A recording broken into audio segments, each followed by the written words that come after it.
So Ubisoft finally released the Star Wars Outlaws system requirements, and I'm here to go over them. Okay, first things first, the top right, we got all the features, like ray tracing, DLSS, FSR, frame gen. We got uncapped frame rate, which is not really a feature, should be standard.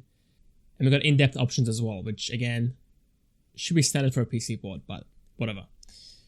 Okay, minimum spec requirements, we're playing at 1080p 30 FPS low settings with upscaling. With all these presets, we have an upscaler enabled. Not great to be honest, but at least it's listed here so we know. For our GPU, it's a GTX 1660, around the same as an RTX 3050, which honestly is fair I guess, but it is 30 FPS with upscaling, so it's kind of hard to tell. Alright, time for the CPU. Honestly for me, I would normally skip these, because in most cases they are pretty inconsistent, but still, we need an i7 8700K and a Ryzen 5 3600. I mean, for 30 FPS, it's a bit excessive, but at the same time, it is open world, so you can hit your CPU quite heavily. Down here for the RAM, 16 gigs, fine by me, not too intensive. And for the OS, Windows 10 and 11 of course, it's very standard. Storage, all SSD, which again is now standard as well. Some new games can be played on a hard drive even though they say that it needs an SSD, but others will have issues like, pop in. I think for me, in Dead Space Remake, the game would break if I used the hard drive. The first half was fine, but at some point, the in-game cutscene will just break, and I couldn't see the NPCs and stuff, and it would just freeze. So yeah, some games need an SSD, but others can be played on a hard drive, even though it says that it needs an SSD. And also an extra note, the game needs 65 gigs of storage, but from the cover art on the PS5 version, it says that a download is required. So either the game is broken on disk and it needs a patch, or the cover art is wrong, because the PS5 disc can hold 100 gigs and the game is obviously way below that. Okay, moving on up, we've got 1080p 60 FPS, high preset now, and again upscaling as well, the quality preset. Now we need an RTX 3060 Ti.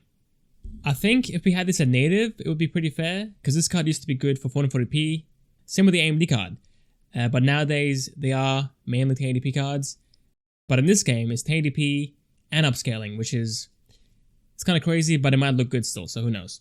For the CPU, we're going up again to a 10th gen i5 and a Ryzen 5 5600X.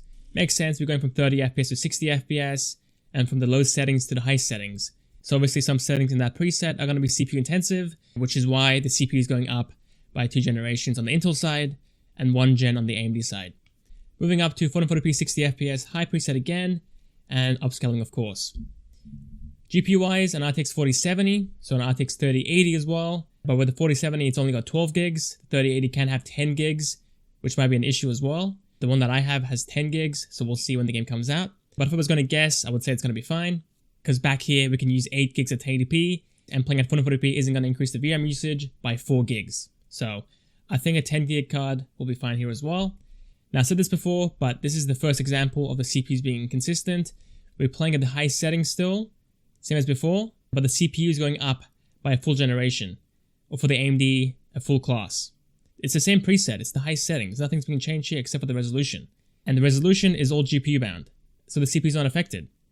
Going up to 4K ultra settings, 60 FPS, we need an RTX 4080. Okay, one thing, I'm gonna guess that these presets are using just the base upscaling with no frame gen. So using a 4070 with frame gen, you can get 4K 60 as well probably. But I will try it out with a 3080 10 gig, and we'll see if we can get 4K 60 at ultra with frame gen going. I think we should be able to.